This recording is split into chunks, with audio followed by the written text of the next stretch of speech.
My name is Chimero. I run a solo design studio. I've been doing that about 15 years now. And we make books and websites and brands for our clients.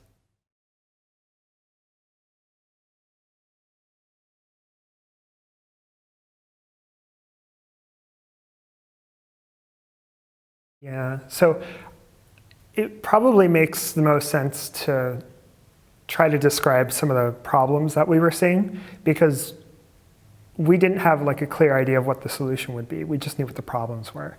So initially we were kind of interested in the way that design teams work together. So we were more interested in like working methods instead of necessarily tools specifically.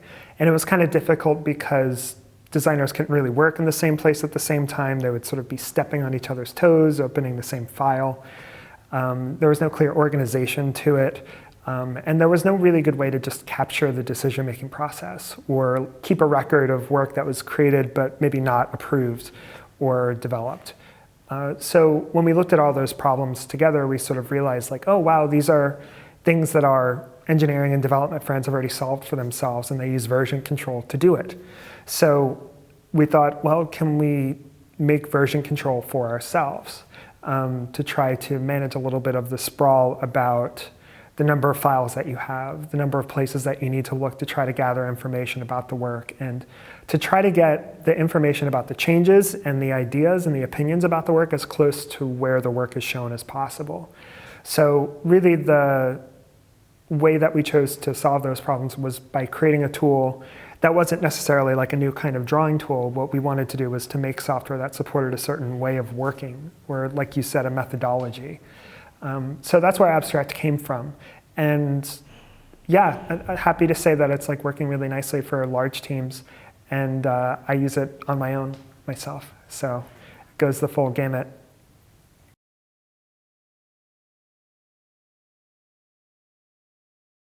I'll just be honest, I don't know. I really don't know. So the things that are typically presented as like the next wave of technology for design to focus on, it's things like artificial reality, VR, artificial intelligence, and those sorts of things. And I was trained as a print designer and then came to the web because I loved publishing. You know, I loved layout, I loved publishing, I like writing.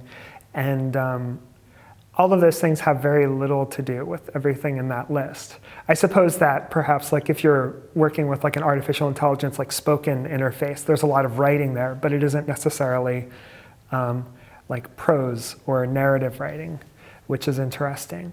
So as far as like how design overlaps with them, I'm not the person to answer that. I think it is interesting though that all of those things sort of share a similar visual capacity, which is not very much at all in terms of like regimented control. It's more environmental, especially when it comes to like VR. They're more conditional as well. So perhaps it means that new tools will need to be invented to work inside of those spaces. But at this point, I think you need to talk to people on the cusp of it, you know?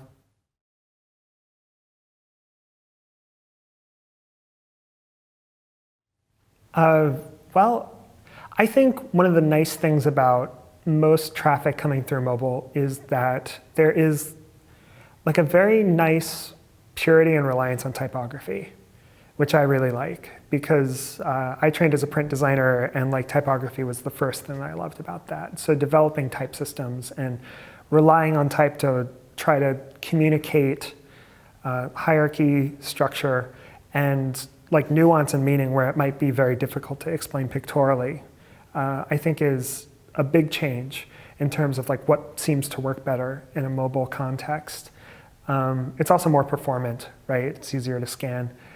The other thing that I really like about it is that the layout just can't get that complicated, you know? So things tend to happen instead of in terms of like complicated layouts, they tend to happen more in like layers where things sort of stack up vertically on top of one another because there's just not very much range of space, you know, like length and width wise. So you're kind of working more on the Z axis, which is also interesting. but it's, you know, it's fundamentally different problem, and part of the pleasure of it is that the real estate for it is so self-contained that it kind of feels like you have fewer tools, but you can kind of like flex the control in those things a little bit more effectively.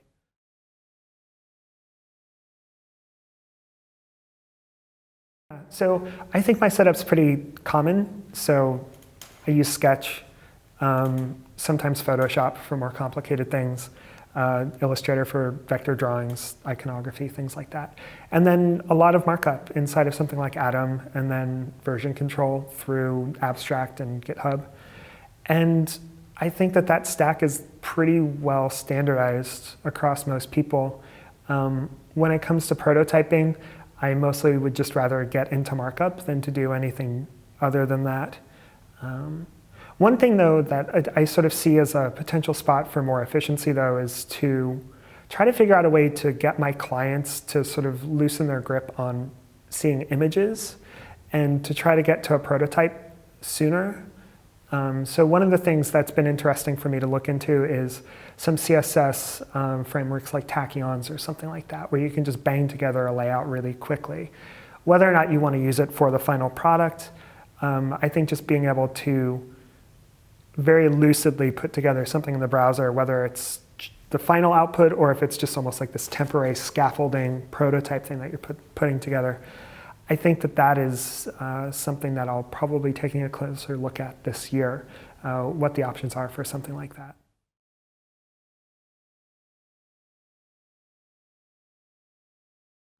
Not a lot, mostly because I don't really do a lot of fancy interactivity.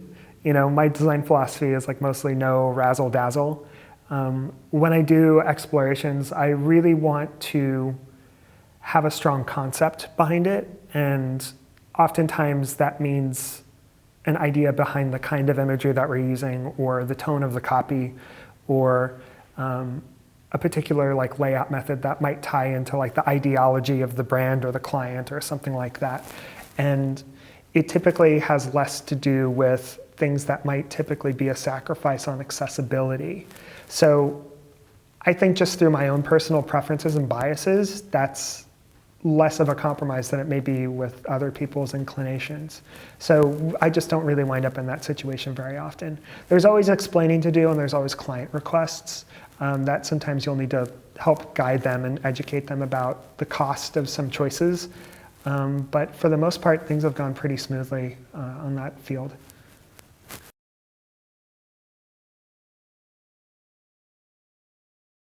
Yeah, well, everybody's been on hotel Wi-Fi. So everybody knows what a big, fat, slow website feels like. So oftentimes all you have to do is just help the client understand what the cost of their requests are. And you just navigate it. You know, there's no clear solutions. It's not a combat. It's more of like a negotiation. And oftentimes what really happens is throughout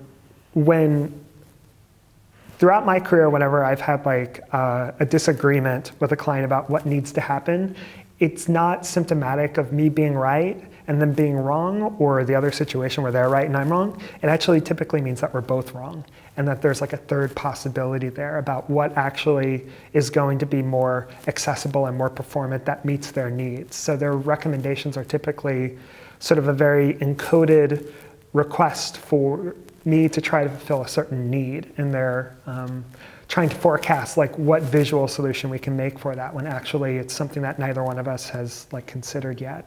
So yeah, it's just part of like an exploration, collaboration, and like education process. And for the most part, there's been so little conflict with clients in that regard, because my new strategy is just to simply say like, what if we tried something completely different?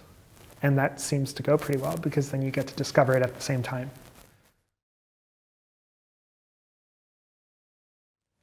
It's interesting right now. I'm not really sure where it's going to go.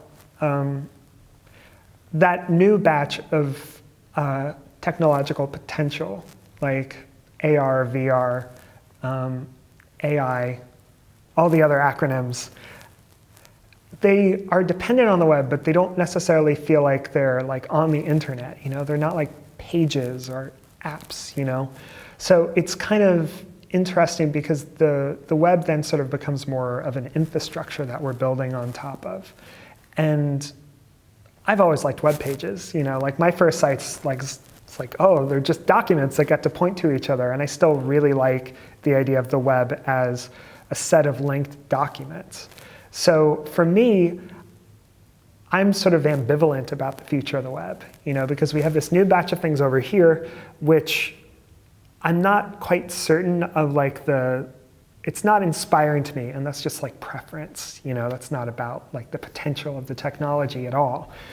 And then we have this other thing over here, which I think everybody takes for granted. So what I'm hoping is that maybe there's more people like me who look at this batch of technology that feels like it's of a kind, and they're less interested in that. And maybe we can go back to some of the loosely linked documents and think about how we can come at that fresh.